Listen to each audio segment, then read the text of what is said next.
Hey everyone, how's it going? This is Kyle from the TF Review, and today we are going to be taking a look at something I've not done in quite some time, an actual Transformer review. Or at least a third-party Transformer review. Today we're taking a look at MakeToys, or if you're white, MakeToys, Paladin / Chaos. One of my favorite third-party figures.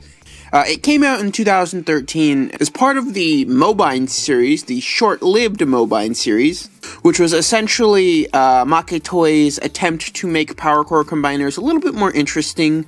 Alongside Chaos Paladin, they also released Mobine Armor Jungle type and Marine type, which were essentially this toy right here, but done in different various color schemes and whatnot. And what's special about this one is you get this figure, which is a lot of fun.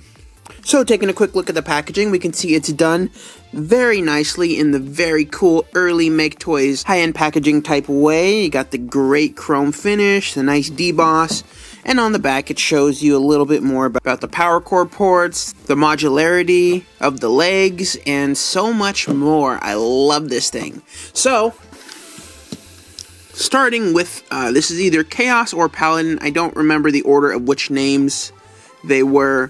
It is essentially a tank. I like to think of it as if like Batman had a tank, inspired by IDW's The Fallen. Very hard edges, molded in very dark gray and kind of a lighter gray with orange accents. It's very cool looking, very sharp edges. I love the way it looks. From the side, it does look like just layers of plastic, but from various angles, it does look really awesome. The turret itself can't rotate or do anything interesting. It can just move up and down, and of course, his sword stores right here on the top of the barrels. You can wield them individually like this, or you can put them together and form one giant, kind of stumpy sword. Now this figure does have its own robot mode. And to get to its robot mode, what you want to do is remove the turret. We can just put this to the side for now. Rotate him around, and we can already see his little head. There he is. Hello. And peg his legs, and then now we want to pull his legs out. And you'll hear a little clicky sound, which I like. And then his feet will move forward. If you wanted to, you can actually peg his feet in like this. This isn't intended until the big combine mode. But if you did want him to peg in like that, there are pegs on the top of his feet, and it doesn't affect the posability at all. Or you can have them unpegged, leave like this, which gives you a little bit of an ankle tilt, but not much. Fold these down. Open this, fold his arms down. And I'm going to try and film this video review in one take because I am very lazy. I'm feeling very lazy, and I'm just kind of like, I don't know. I don't care. I'm just filming a video at 2 a.m. I ain't got nothing better to do. Why not? And his arms fold out. His arms are real clicky, so you do need to be careful. Or not his his hands. His hands are very tight. And we can fold that back. And just make sure I got everything all right. Pulled out, and everything on the back is good. And this right here is his body mode. This is his robot mode. He is a little bit on the stumpy side. I'm okay with it. I like little stumpy transformers. About the size of a deluxe figure. I don't know if I have a deluxe figure out here with me. Actually, I do. For a size comparison, here he is next to Classic's Bumblebee. You can see they are actually, wow, that kind of worked out perfectly. He is exactly the same size as Classic's Bumblebee. So he is definitely a small deluxe. And for articulation, his arms, they're a little bit hindered by this panel that you have to fold out of the way. If you can fold it up, you can get a bit more range. His elbow is on a ball joint. It's a little loose also. It's a double joint, actually, with one end being a ball joint and the other one just being a standard swivel. And that can be a little bit loose and finicky, but it can hold also. His no hand articulation, his legs are in ratchet joints, can move forward and back, has an upper thigh swivel, has an ankle tilt, and you can bend his knee, but it does cause this connection to loosen up. At least it does on this leg. So whenever you would bend his leg back, you would need to pull it back out and pop it. And he does have head articulation, which is just a standard ball joint. If you wanted, you could take a sword. He can either hold the giant sword like this, but you'll see his arms, the ball joint, is a little bit loose. So he does struggle to hold it up. You can hit some floor polish, can fix that. And if you wanted to, you can split the sword, and he can hold them individually. Just like that. And he's really cute. I like him. I like him for a deluxe figure. And I love the tank mode. Fortunately, the tank mode doesn't have any wheels. I forgot to mention that. So it's literally just a block of plastic. But for detail and, you know, it's a sweet, sweet little figure by itself. But with the help of the mobile armor, which in itself is its own little tank with a bunch of missile spam, we can turn him into Paladin. I believe it's Paladin. And by doing that, we basically just need to rip this part apart. I'll get to that later. It's really cold right now. It's got to be at least in the 30s. I don't know about in the 20s, but it's cold so that these edges like hurt my hands every time I grab them. Struggling. Ow, that hurt. Now with these power core, some of them are just ridiculously tight. And they don't need to be. That's kind of what was nice about the power core combiner joints, is that they weren't tight. You didn't have to worry about them. They would just pull in and out, and that one is not moving. These joints are not coming out at all, which is weird because I transformed this toy inside not even an hour ago, and they were fine. Okay. There we go. Thank God. There's one. And there's two. So now what we need to do is we need to get him ready to torso mode. And to do that, we start by flipping him over. Actually, I lied. We don't flip him over yet. Now to get him into torso mode, what we do is we need to go backwards. Ow. That really hurt.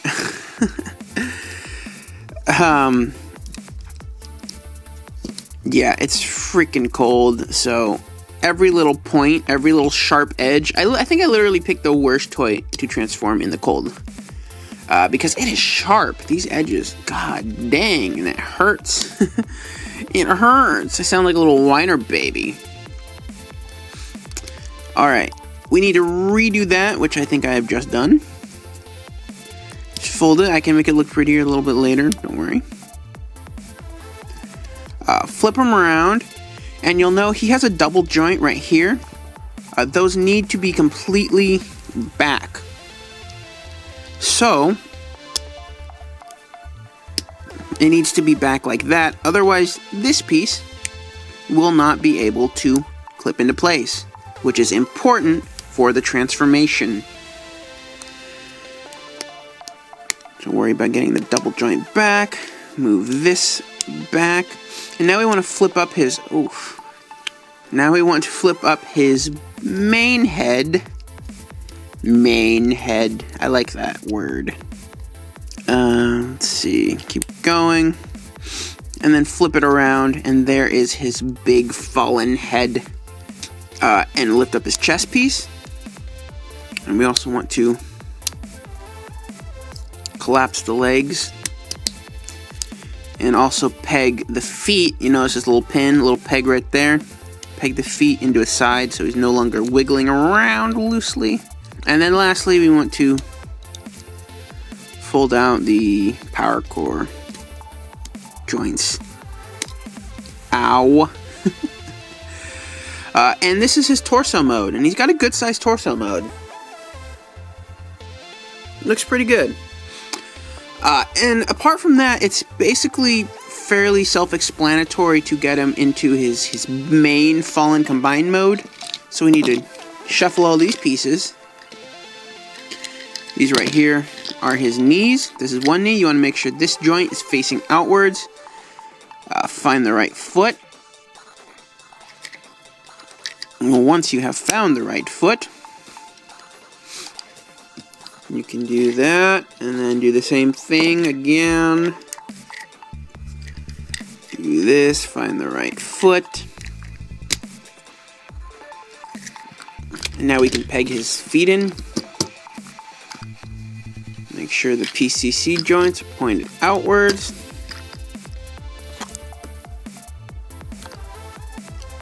And then you want to adjust the camera, set him to the back, and get his arms situated. You can fold that joint.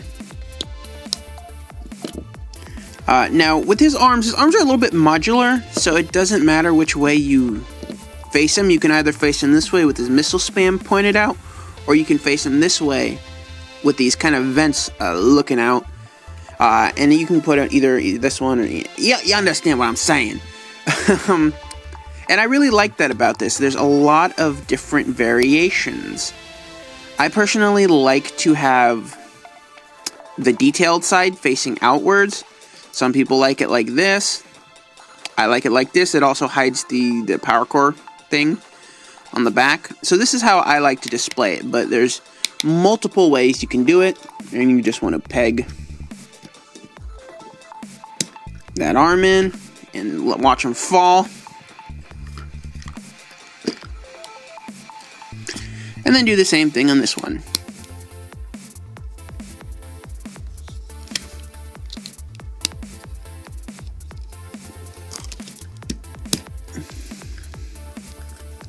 And there we have him in his big final combined mode. And he looks awesome. From a sculpt perspective, they nailed the look of the Fallen. MakeToys did an excellent job. The power core joints, they don't get in the way. Maybe if you look at them like this, you might notice them, but it's just a really cool looking figure, which is why it's one of my favorites. And for articulation, he's got a fair amount. You can move his arms up and down, bend them at the elbow. He's got a bicep swivel. And you can rotate his hands.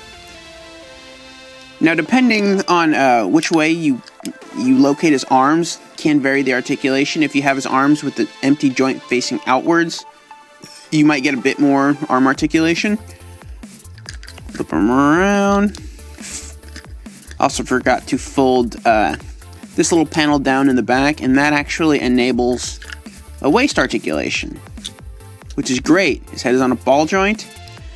His knees move in and out. Ratchet forward and back. Have an upper thigh swivel. He can bend at the knee slightly. Let's say about 90 degrees. And he does have a great ankle tilt. So there's no lack of articulation. Solid looking figure. If you wanted to take his turrets,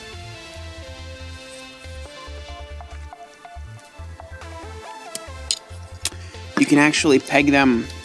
Let me see. Peg them. Alright. After you fold these joints out, if you wanted to, you can actually peg the barrels, thingies, onto each arm. And that's another display option that I really like. It gives them a nice wide-looking look. It gives them additional firepower. And I really dig it.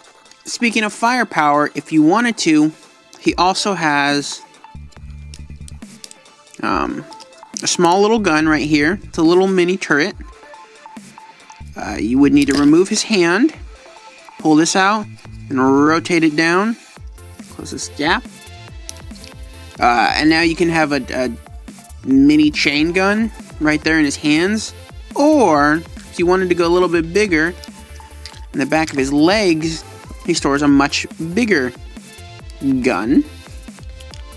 Not sure why I made a pause there. That was kind of weird. And this is also on a power core joint. And a tight one at that. and now he's got an even bigger little chain gun.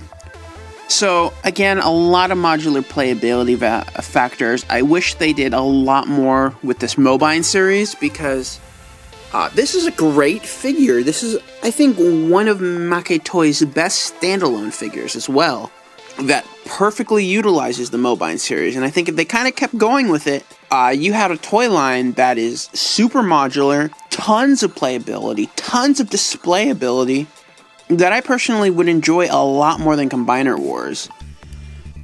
So here's to hoping that they eventually release another Mobine full figure like this, that you can interchange with, because again, they were doing something really good with this, and I'm not sure exactly why they stopped, other than the fact that Power Car Combiners failed. Oh, and for one last size comparison, here he is now. He's definitely grown with Classics Bumblebee.